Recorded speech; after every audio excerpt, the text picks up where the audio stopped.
I'm an off-duty officer. I thought it was in my apartment, and I shot a guy thinking it was my apartment. You shot someone? Yes, I thought it was my apartment. I'm fucked. Oh my God. I'm sorry. Okay, and where are you at right now? On the evening of September 6, 2018, Amber Guyger finished her long day at work, completing a shift that lasted almost 14 hours. She was a police officer with the Dallas Police Department and had spent her day helping a special team arrest suspects. By the time she drove back home, Amber was extremely tired. As she parked her truck in the apartment building's garage, she did not realize she had parked on the wrong floor. Instead of parking on the 3rd floor where her apartment was, she accidentally parked on the 4th floor. While she walked toward what she thought was her apartment, Amber was busy texting another police officer with whom she had a romantic relationship. These messages distracted her, making it harder for her to pay attention to her surroundings. Without realizing it, she went to the apartment located directly above her own, apartment number 1478, which belonged to a man called Botham Jean. Although there were clear signs that Amber was at the wrong apartment, she did not notice any of them. For example, Botham had a bright red doormat outside his door, something Amber never had at her apartment. Additionally, the hallway and surroundings looked slightly different from her floor. Still distracted, Amber approached the door, which she later said was not completely closed. When she placed her key into the lock, the door moved open easily because of a broken lock that often didn't close correctly. Inside the apartment, Botham Jean was relaxing in his living room. He was dressed comfortably, wearing a t-shirt and shorts, watching TV, and eating ice cream. Botham was also completely unaware that someone was entering his home. When Amber opened the door and stepped inside, she was immediately frightened. She saw Botham and believed he was an intruder who had entered her apartment. Without clearly seeing who he was or allowing him to explain, Amber reacted quickly and fired her weapon 2 times. One of the shots hit Botham directly in his chest. Realizing her mistake, Amber immediately panicked, calling 911.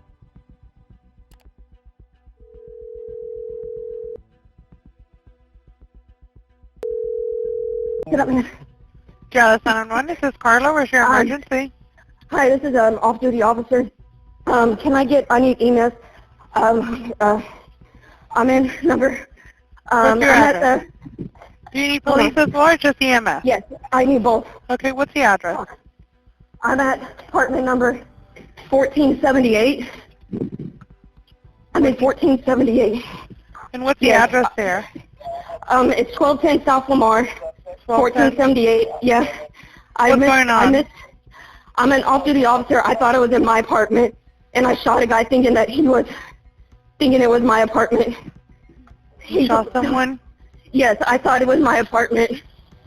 I'm fucked. Oh my God. I'm sorry. Okay, and where are you at right now? I'm in, what do you mean? I'm inside the apartment with him. Hey, bud. Hey, bud. Hey, bud. Come on. Oh, fuck. I thought it was my apartment. I understand. No, we have help I on the thought way. it was my Okay, apartment. South Lamar. Hey, bud. Hey, bud. They're coming, big bud. I'm sorry, man. Okay, where was he shot? He's on the top left. Botham was rushed to a hospital nearby, but sadly, his injuries were too serious. He passed away shortly afterward. Botham Jean was born on September 29, 1991, in Castries, St. Lucia. St. Lucia is a small island in the Caribbean. He loved leading songs at his local church. Botham moved from St. Lucia to the United States to go to college. He attended Harding University, located in Arkansas, where he studied accounting. At Harding University, he became very popular among his friends and teachers because of his friendly, positive attitude. He was involved in many activities, including leadership roles in student groups and religious communities. He also directed the university's gospel choir. After finishing college in 2016, Botham moved to Dallas, Texas, where he began working as an accountant for a big, respected company called PricewaterhouseCoopers. Amber Guyger lived in the same building as Botham. She was born in Texas and had been a police officer for about 5 years. During that time, she earned respect at her job and was promoted to a special group of officers who responded to serious crimes called the Crime Response Team. Right after the tragic event, police officers and medical teams rushed to the Southside Flats apartments to help Botham Jean.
Sadly, his injuries were too serious, and he could not be saved.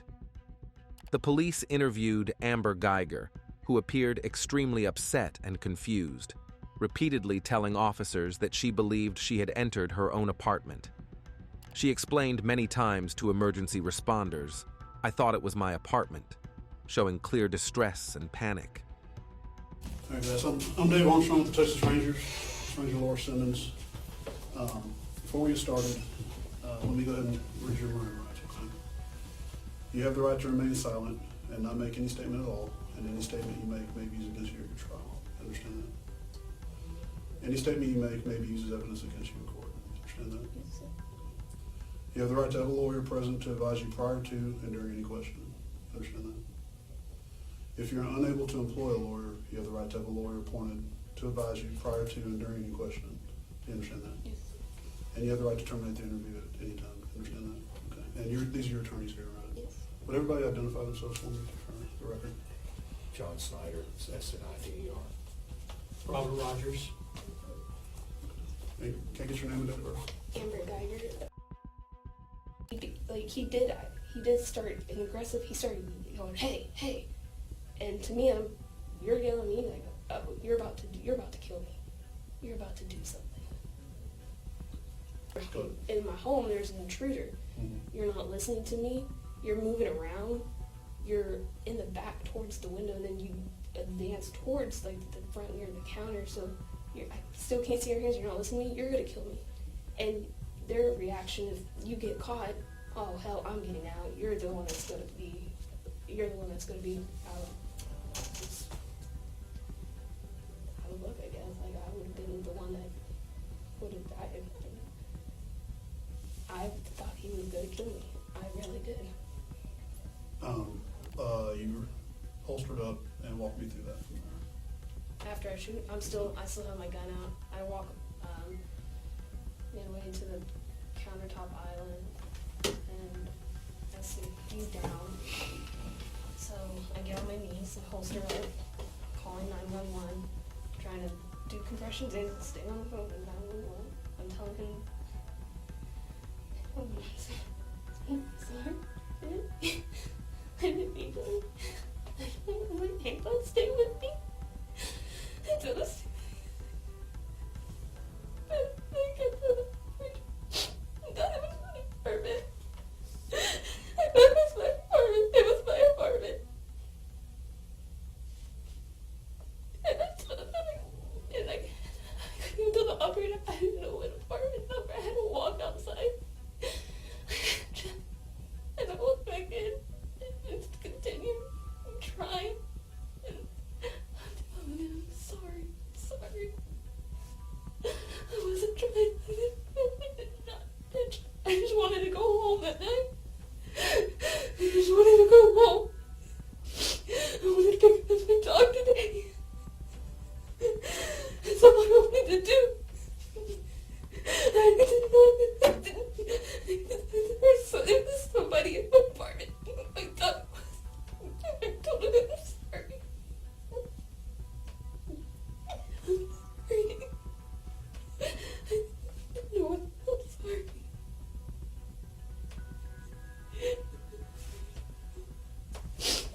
I just want to take a breath. Just I think she's already responded to whatever gets asked. So just take a break. At first, Amber Guyger was charged with a less serious crime, but Botham's family and many others felt this was unfair. Large crowds protested in Dallas, questioning why Amber was not facing a stronger charge since Botham had been peacefully sitting in his own home. Another controversy began when police announced they had found a small amount of narcotics in Botham's apartment. His family believed this was an attempt to damage his reputation, while at the same time, no immediate reports were released about whether Amber had been tested for substances. This made many people suspect that police were protecting her because she was one of their own. Due to public pressure, the case was handed over to the Texas Rangers, a special investigation team. They examined Amber's phone records and found that she had been texting her police partner that night, which may have contributed to her confusion. They also looked into how Amber was treated after the incident. When she was placed in a police car for questioning, a police supervisor told officers to turn off the audio recording, raising suspicions that she was receiving special treatment. Many tenants in the apartment building said they had sometimes confused floors because they all looked alike. However, investigators pointed out key differences, like Botham's bright red doormat, things Amber should have noticed. With the growing evidence and public protests for justice, Amber's charge was upgraded to a more serious crime.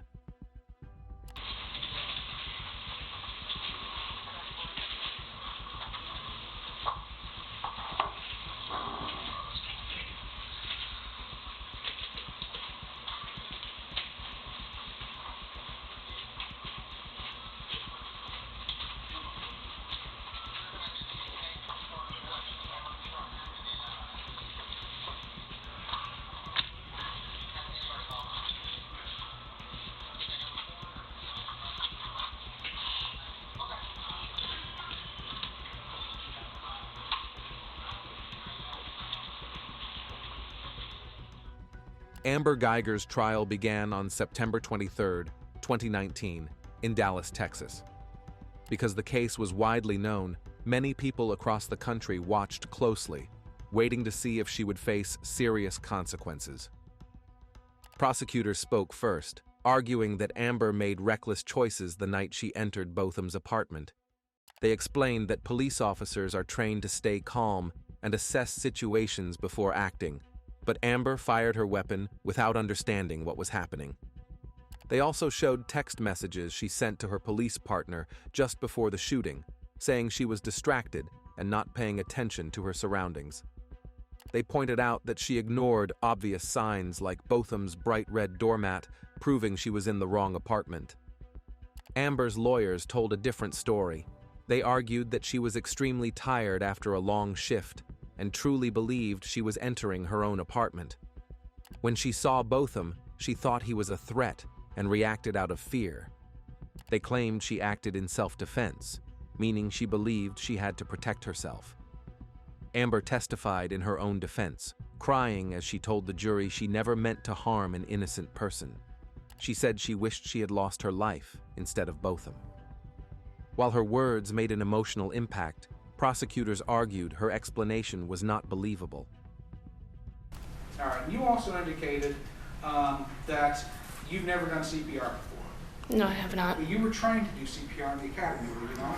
We were trained. I've never done it on an actual person. All right, so at least then to the extent that you weren't suggesting that you didn't know how to properly perform CPR.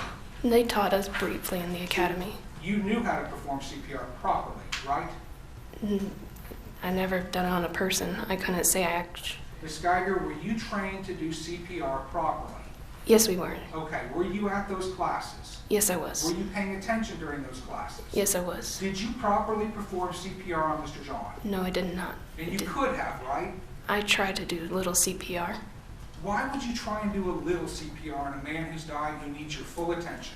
Because I had to keep getting up to see where I was at. That was more important than giving life-saving help to this man. I had no idea where I was at. You were able to tell the 911 call taker very, very soon on that you were in apartment 1478. After that moment, why couldn't you have given him full, undivided, and proper attention? I was still on the phone with You can put the phone on speakerphone, ma'am. I had so much stuff racing through my head. Oh, obviously, you were also able, at least on 2 occasions, to, you must have stopped completely giving him CPR when you sent a message to Martin Rivera saying, I need you, hurry, right? I did text him that. Okay, and so you must have at that point stopped CPR entirely. Yes, I did. And then, not even a minute later, you must have stopped CPR entirely again to send a second message to Martin Rivera. I was already out in the hallway. The jury listened to many witnesses. Botham's best friend. And last read on 9/6 of 2018. Yeah, there's actually a response.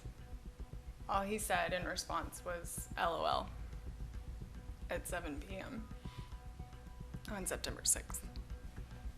Did you see that LOL on September 6th? No. I woke up to it the next morning. And when you woke up the next morning, what else did you learn?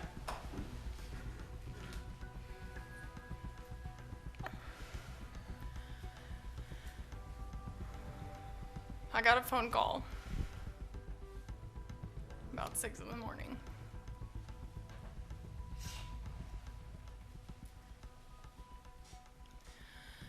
I was told that Botham had been shot and he didn't make it. I slumped to the floor and I just kept screaming, wait, wait, wait, wait.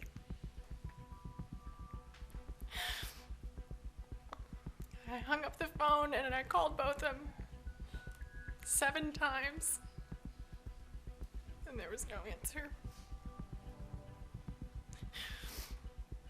One important witness was Joshua Brown, a neighbor who said he heard voices and loud noises that night.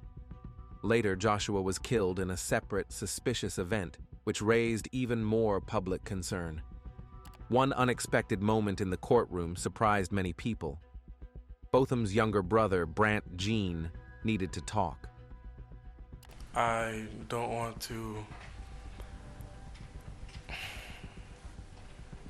say twice or for the 100th time what you've or how much you've taken from us. I think you know that. But I just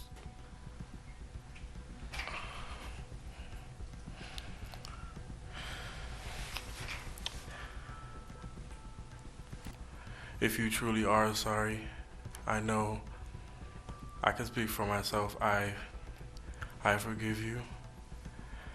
And I know if you go to God and ask Him, He will forgive you.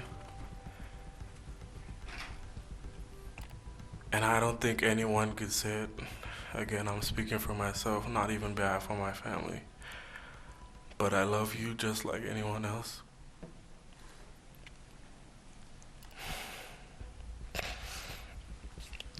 I don't know if this is possible, but can I give her a hug, please? Please? Yes.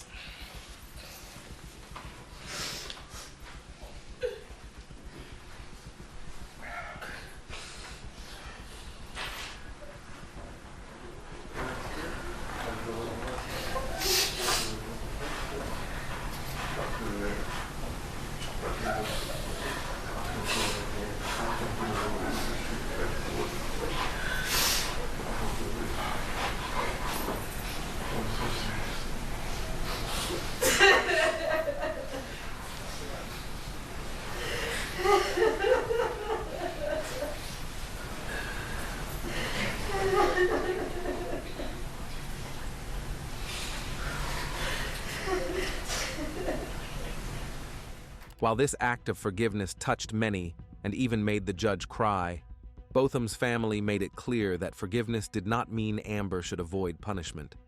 Another witness, Texas Ranger David Armstrong, said Amber acted reasonably, but the judge did not allow the jury to hear his opinion because it could unfairly influence their decision. After both sides presented their arguments, the jury discussed the case. They asked about the Castle Doctrine, a law that allows people to use force if someone enters their home. Amber's lawyers argued this law should protect her because she believed she was in her own apartment, but prosecutors disagreed. After less than 2 days, the jury reached a decision. The jury having reached a verdict, Ms. Guyger and your team, would you please stand? We, the jury, unanimously find the defendant, Amber Guyger, guilty of murder as charged in the indictment. No outburst.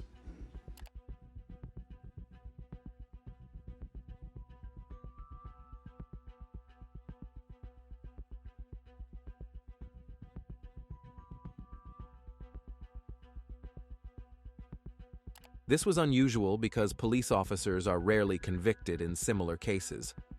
Botham's family felt relieved, but also deeply sad, knowing nothing could bring him back. The next day, the jury decided Amber's punishment.